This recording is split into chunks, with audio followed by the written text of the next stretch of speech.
Hey parents, this is Joe Sherwin here. It's our back to school night for 2022.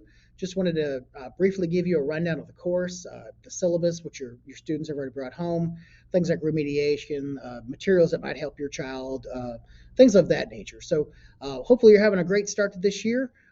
As we've done in previous years, everything we'll do for the course will be on Canvas. So the instructions for how you as a parent can join that are on the Caddo Magnet website. I encourage you to do that just so you can kind of see when things are due and kind of just be like sort of a supervisor or just to kind of a check in your student as far as things that we're doing and when they're doing all those things. AP U.S. history is a very challenging U.S. history. We've had very good success in the past 4 years that I've been here. Every single year we seem to get better as far as our pass rates, getting that 3 or better on the AP exam. The students will take that exam in May. This is also a LEAP 2025 course. They'll take the LEAP 2025 in April.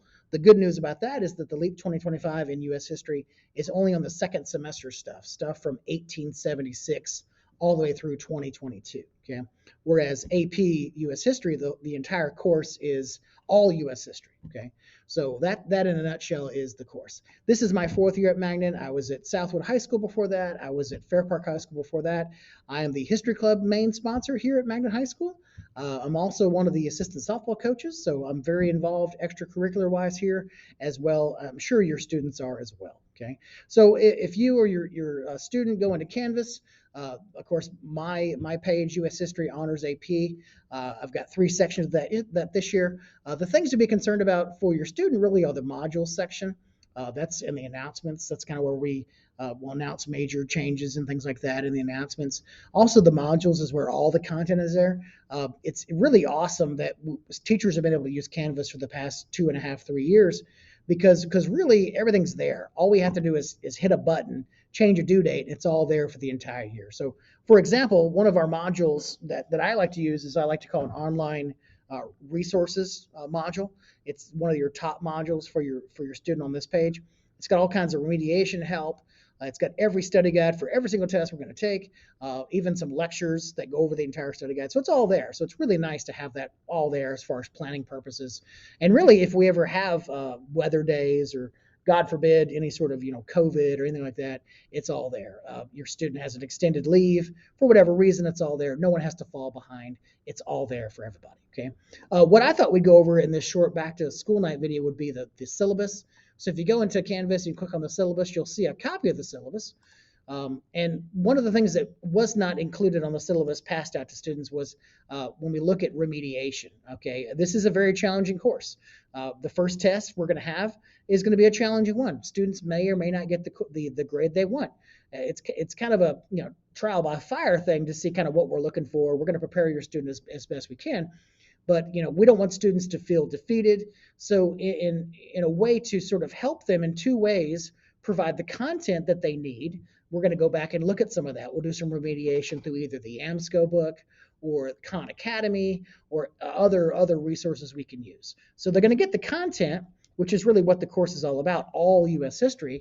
But also by completing this remediation, they're going to get some points back on that test they didn't do so well on. So it's a requirement if you make a D or an F, your student's going to go back and do that remediation to kind of catch back up on the content. When they finish it, we'll go back and add those points on top of their J-Campus test.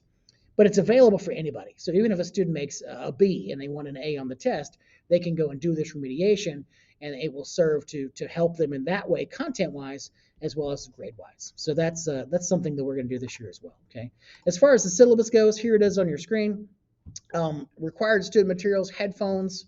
A lot of this is going to be sort of self-motivating, just like college. We're going to give you an assignment and say, okay, here's some time to do it.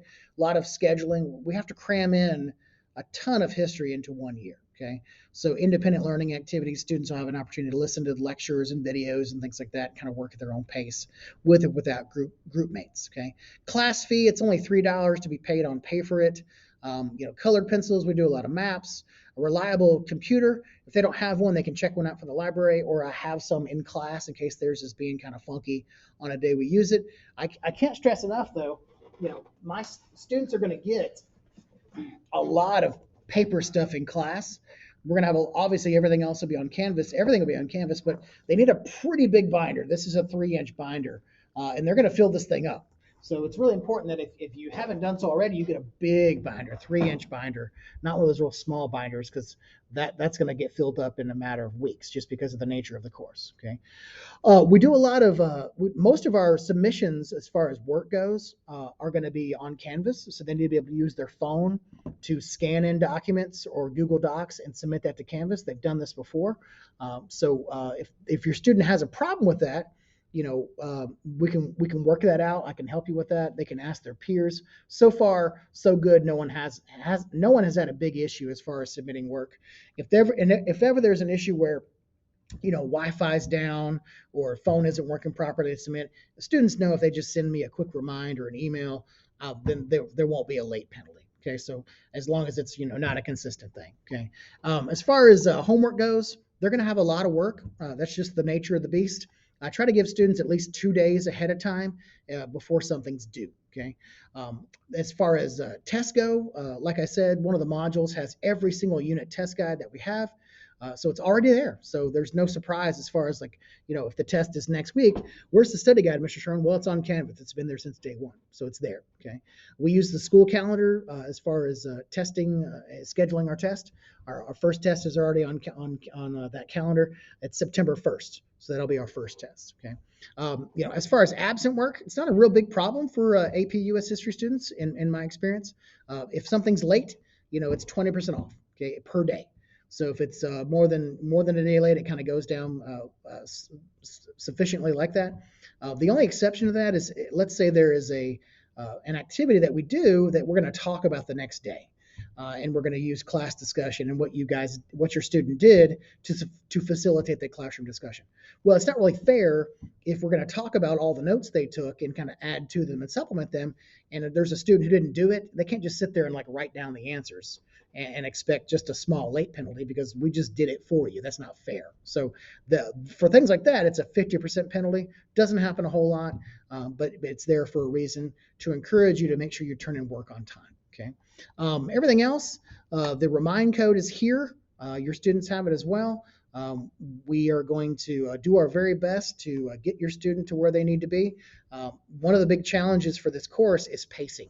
So we're going to be sort of at a breakneck speed up until we get to Christmas, because our goal is to finish all the way to about 1865 before Christmas. And then the second semester, in truth, is what the enriched students have the entire year to work on. So we have, the same amount of time to cover twice the amount of history. Okay, so I hope that helps you guys. Again, if you haven't become a member of Canvas to sort of watch your student and what's due, I would encourage you to do so. Make sure that you've signed and submitted the academic honesty policy. Your child should have brought you something to read over and sign. They would submit it to Canvas. That was a grade. We take plagiarism and things like that very seriously here, so make sure they've done that.